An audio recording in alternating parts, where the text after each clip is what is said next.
जिस घर में 2 महीने बाद फूलों की लड़ियां लगनी थी, चमचमाती तारें लगनी थी, उस घर के बाहर लग गया है रेड क्रॉस। जोशीमठ के सुई गांव में इस वक्त हम मौजूद हैं और ये घर जो हम आपको दिखा रहे हैं, इसकी हालत फिलहाल पहले मैं बाहर आपको दिखाऊं कि किस तरीके की बनी हुई है। और यही कारण है कि इस घर पर लाल क्रॉस यानी कि खतरे का निशान लग गया है। ये घर सुई गांव में उन तमाम घरों में से है जिन पर ये लाल क्रॉस लगा है, पर ये घर क्यों अलग है ये भी मैं आपको बताऊंगी। यहाँ पहले मैं आपको घर के हालात दिखा देती हूँ, तस्वीरें दिखा देती हूँ कि किस तरीके से घर के हालत बनी हुई है। ये आप देखें, टाइल जो है यहाँ से निकल रही है। यहाँ आप देख रहे हैं टाइल के बीच में गैप बना हुआ है, इधर से टाइल टूट रही है, ऊपर से जमीन दीवार छोड़ रही है, दरारें आपको नजर आ रही हैं। और ये सपोर्ट के लिए देखें, ये इधर आप आते हैं तो ये सपोर्ट के लिए इस तरीके के लोहे के पिलर, अंदर आप देखेंगे लकड़ी के पिलर लगाए हुए हैं ताकि ये जो बीम वाला एरिया है वो सेटल रह पाए, एक सा रह पाए। यहाँ बाहर की तरफ जब हम आते हैं तो यहाँ पर भी हम देख रहे हैं कि साइड से जो ये एक्स्ट्रा टाइल्स लगे रहते हैं दीवारों के नीचे से, वो भी उखड़ रहे हैं। अब इस घर में रहने वाली ज्योति हमारे साथ है और जो मैं आपको कह रही थी कि इस घर में जो लाल क्रॉस लगा है, इस घर में फूलों की लड़ियां लगनी थी, वो इस वजह से क्योंकि ये शादी वाला घर है। ज्योति की शादी होने वाली है मार्च में और ये लोग यहाँ पर आए थे शादी की तैयारियां करने के लिए। कब आप लोग आए, क्या सोचकर आए, पहले तो वो बताइए। एक्चुअली हमें आए हुए अभी 3 ही दिन हुए हैं, हम परसों आए थे, लेकिन हम जैसे शाम को 7 बजे देहरादून से यहाँ पर पहुँचे थे। तो यहाँ पर आते ही हमें यहाँ पर पुलिस फोर्स लगी हुई थी, तो वो सबको अपने घरों से बोल रही थी कि यहाँ नहीं रहना है, कि यहाँ से तुम्हें जाना पड़ेगा। तो हम लोग पहले सोच में पड़े कि अब हम कहाँ जाएंगे। तो फिर उसके बाद उन लोगों ने लॉज वगैरह किए, तो फिर मम्मी लोग तो गए वहाँ पर, लेकिन उन लोगों को उस रात खाना नहीं मिला। वो भूखे प्यासे ऐसी जैसी कंडीशन में आए थे वैसी गए। फिर सुबह यहाँ आए तब जाके उन्होंने नाश्ता बना के खाया। उस रात वो भूखे थे, उनके लिए कोई फैसिलिटी नहीं थी क्योंकि ये सब अचानक हुआ। हम लोगों का अचानक आना, यहाँ पर से अचानक निकाला जाना। जाने का मतलब आने का प्लान किस वजह से बन रहा था? तैयारियां वैयारियों के लिए आ रहे थे, क्या कर रहे थे? नहीं, एक्चुअली हमारी तैयारियां वहीं से हो रही थी क्योंकि सामान वगैरह वहीं से खरीद रही थी मम्मी। लेकिन यहाँ पर एक्चुअली सिचुएशन ये बनी कि न्यूज़ में बहुत ज़्यादा दिखा रहे थे कि ऐसा हो गया। और फिर कांटेक्ट भी किया था मम्मी ने, तो उन लोगों ने भी बताया कि काफ़ी इशू हो रहा है घर का। तो इस वजह से अचानक हम लोग आए और फिर देखा तो हम लोगों को यहीं से निकाल दिया हमारे घर से। आपकी शादी इसी घर से होनी थी? जी, हम लोगों ने, होता है ना, हर किस बेटी का सपना होता है कि अपने घर से शादी हो, और वो बेटी बहुत सी सौभाग्यशाली होती है जिसकी शादी अपने घर से होती है। लेकिन शायद मेरे भाग्य में नहीं था, तो इस वजह से ऐसा हो गया। पर जिस तरह से हम लोगों ने सपने सजाए थे वो पूरे नहीं हो पाए। अपने भाग्य को दोष दे रही हैं कुछ ऐसी चीज़ के लिए जो शायद इनके हाथ में भी नहीं थी। अब क्या सोच रहे हैं आप लोग, कुछ प्लान कर पाए हैं?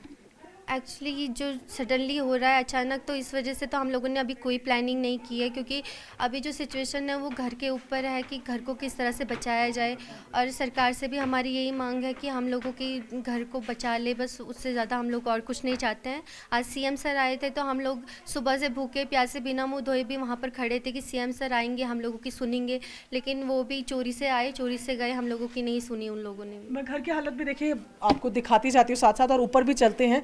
पूरा परिवार यहाँ पर ज्योति का आया हुआ था और जाहिर तौर पर लड़की की शादी आसान काम नहीं होती, इसकी तैयारियां उसमें महीने लगते हैं और इन्हीं तैयारियों को करने के लिए परिवार पहुंचा हुआ था। क्या तैयारियां करने परिवार आया था और क्या तैयारियां उनको करनी पड़ रही हैं। ज्योति की शादी का सामान जो यहाँ से इन्होंने खरीदा था, ये तमाम चीज़ें एक ट्रक में भरकर यहाँ से लेकर गए हैं। देखिए हालत जो यहाँ की नज़र आ रही है आपको, दरारें वगैरह तमाम चीज़ें दिख रही हैं। और यहाँ परिवार की महिलाएं जो हैं घर का सामान समेटते, सफाई करते दिख रही हैं क्योंकि घर को खाली करना है। ज्योति की माता जी हैं, भगवती जी, ये इस तरीके से तो नहीं सोचा होगा जब यहाँ पर आए थे कि ये मैम नहीं, ऐसा तो किसने सोचा था। घर बनाया था, इतने पैसे लगा के अपना घर, अपना आशियाना बनाया था हमने 30 साल की से, यही इसी के पीछे लगे। इन बच्चों को पाला, इनको देखभाल करके इतना घर कि हमारा घर है। आज हमें क्या पता था कि ऐसा होंगे, हम घर से बेघर हो जाएंगे। ऐसा क्रॉस का चिन्ह मार के चले गए, बोले घरों में नहीं रहना है, दरारें आ गए। क्या सोचा इस सरकार ने हमारे लिए? हम तो उम्मीद पे थे कि हमें तो ये भाजपा सरकार कुछ ना कुछ कहीं ना कुछ देंगे, कोई रास्ता बताएंगे, हम कहाँ जाएंगे। अब रात को बोले उठो उठो, 9 बजे 11 बजे आके हम ना अपना अंदर रह पा रहे ना बाहर रह पा रहे। जितना अपने घर में होता है उतना तो बाहर नहीं हो सकता ना। होटलों में तैयारियों के लिए आए थे शादी? जी जी, शादी की तैयारी के लिए आए थे, लड़की की शादी के लिए। वो साल भर क्या नहीं चाहिए लड़की की शादी में, सब कुछ चाहिए मैम। साल भर से हम अपने लड़की के लिए जंत जोड़ कर रहे हैं। हमने बोला हम अपने घर में थोड़ा डेंटिंग पहनी हुआ है, हमारी चूने की बाल्टियाँ अंदर भरी हैं, बड़ी बड़ी बाल्टियाँ, तो कहाँ से करते तब तक तो यहाँ ऐसा हो गया हमारा। तो सरकार ने तब भी नहीं सुनी जब हम यहाँ से सामान लोड कर रहे थे, ना हमें कोई गाड़ी। कहाँ भेजा सामान? ये देहरादून भेजा मैम, जहाँ से लाए उधर ही क्या करते, फिर वहाँ से पहले ऊपर लाए शादी के लिए तैयारी करके, फिर यहाँ से फिर नीचे को भेज दिया हमने। बेटी की शादी यहीं से करना चाहते थे? यहीं से करना चाहते थे। सपना टूट गया? टूट गया हमारा सपना तो तोड़। अब क्या सोच रहे हैं, कहाँ कैसे होगा? कहाँ जाए, कैसा होगा, यही तो बोले हम क्या करेंगे। माँ के लिए शायद सबसे मुश्किल काम होता है कन्यादान करना, और कन्यादान से पहले तमाम तरीके के सपने माँ बाप के होते हैं अपने बच्चों की शादी को लेकर, और यहाँ माँ के आंसू नहीं थम रहे हैं। घर पर सामान लेकर आए थे बता रही हैं, देहरादून से शादी यहाँ से करेंगे, यहाँ से बच्ची को विदा करेंगे, और यहीं का सामान दोबारा ले जाना पड़ा। अभी इनकी घर पे आप देखिए किस तरीके के हालात बने हुए हैं। ज्योति के पिताजी का क्या रिएक्शन था, क्योंकि तैयारियां वगैरह तो सब आपकी यहीं से रही होंगी?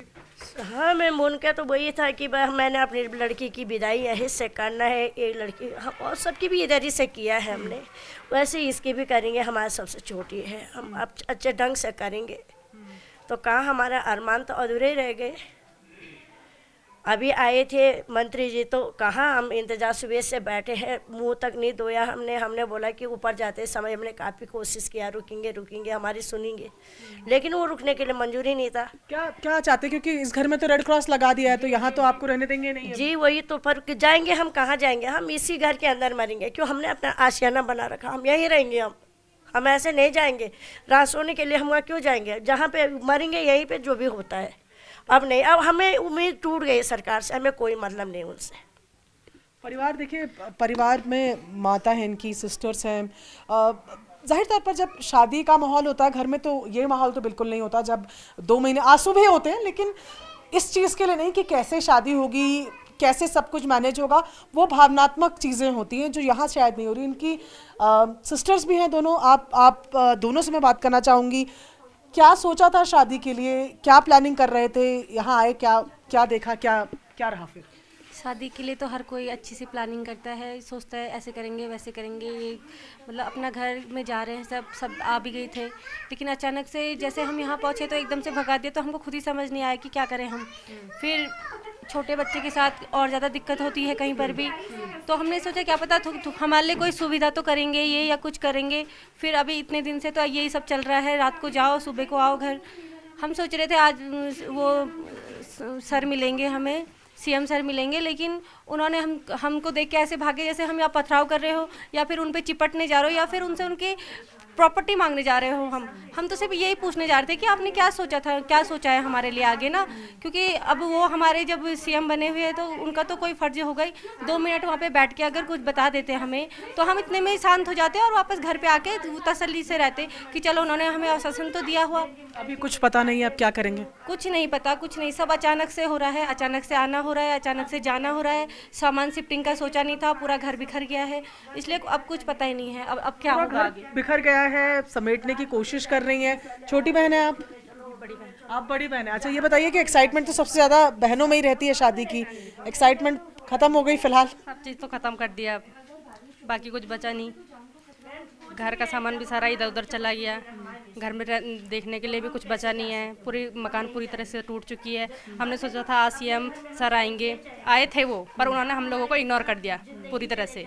पूरी पब्लिक रोड पे खड़ी थी, पर उन्होंने ऐसे इग्नोर किया जैसे उन्हें मतलब कुछ दिखाई नहीं दिया। सुबह से खड़े होकर 7 बजे से ना मुँह धोया ना कुछ किया, सुबह से रुके थे कि चलो अपनी सिचुएशन बताएंगे, कुछ ऑप्शन मिलेगा हमें कुछ, पर कुछ नहीं। वो लोग तो ऐसे ही भागे जैसे हम लोग उन पर पत्थर मार रहे होंगे या पत्थरबाजी कर रहे होंगे। मतलब उन्होंने हमारी तरफ ध्यान में नहीं दिया, सीधा इग्नोर करके सीधा चले गए। ये परिवार है जो आए तो थे यहाँ पर सेलिब्रेट करने के लिए, सोचने के लिए कि तैयारियां शुरू होंगी, लेकिन अब घर को ये यहाँ से समेट रहे हैं, खाली कर रहे हैं। देखिए घर के कमरों में अब सामान जो है वो ना के बराबर रह गया है, क्योंकि मुख्य तौर पे जो मेन सामान था वो यहाँ से सब शिफ्ट कर रहे हैं। ना ये जगह रहने लायक रही इनके लिए, क्योंकि क्रॉस लगा दिया गया है तो रहने दिया नहीं जाएगा। इनकी किताबें, इनका सामान जो शायद किसी भी लड़की के लिए जब विदाई होती है तो पलटकर अपना घर देखना। और हम पहाड़ में तो ये रिवाज भी होता है कि जो लड़की होती है अगर अपने घर से ब्याही जाती है तो अपने घर में वो चावल डालने वापस आती है। मतलब ये प्रथा होती है कि जब विदाई हो रही होती है तो वो धान या चावल लेकर, या खिल जिन्हें कहा जाता है, वो लेकर वापस घर में आती है। ज्योति तो यहाँ उस रस्म के लिए भी नहीं आ पाएगी। कैसे आ पाएंगे जब घर पे ऐसा हो गया, तो अब आएंगे कहाँ से आएंगे। ये देखो पूरा सामान आप देख रहे हैं। अब इनके लिए फिलहाल नए सामान को यहाँ लेकर आने से बड़ी चुनौती ये है कि जो घर पहले से बना हुआ था उसको कहाँ शिफ्ट करें।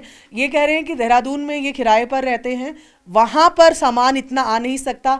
पर घर की स्थिति जहाँ आप तस्वीरों में देखें, ये दरारें देखा आप, जो वाइट कलर का सीमेंट आपको ऊपर लग रहा हुआ दिख रहा होगा दीवार में, ये पहले की हल्की दरारें नहीं होंगी जिनको इन्होंने खुद से भी भरने की कोशिश की।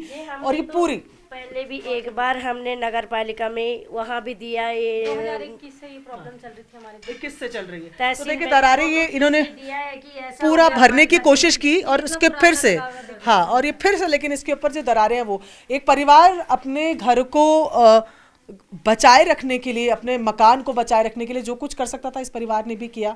ये दरारों से भरे हुए घर को पहले बचाने की, सीमेंट करने की कोशिश करी। लेकिन ताज़ी तस्वीर घर की यह है कि घर के हालात रहने लायक नहीं है। घर में 2 महीने में शादी है और परिवार को नहीं पता कि शादी कैसे होगी, कहाँ से होगी। एक पूरा सामान, ट्रक भर के सामान जो है यहाँ से, जो देहरादून से यहाँ लाए थे शादी के लिए, वो दोबारा आज वापस भेजा गया है। परिवार नहीं जानता कि क्या होगा, बस यही उम्मीद जता रहे हैं कि प्रशासन से कोई मदद मिले तो बेटी की शादी की तैयारियों की तरफ ध्यान जा पाए।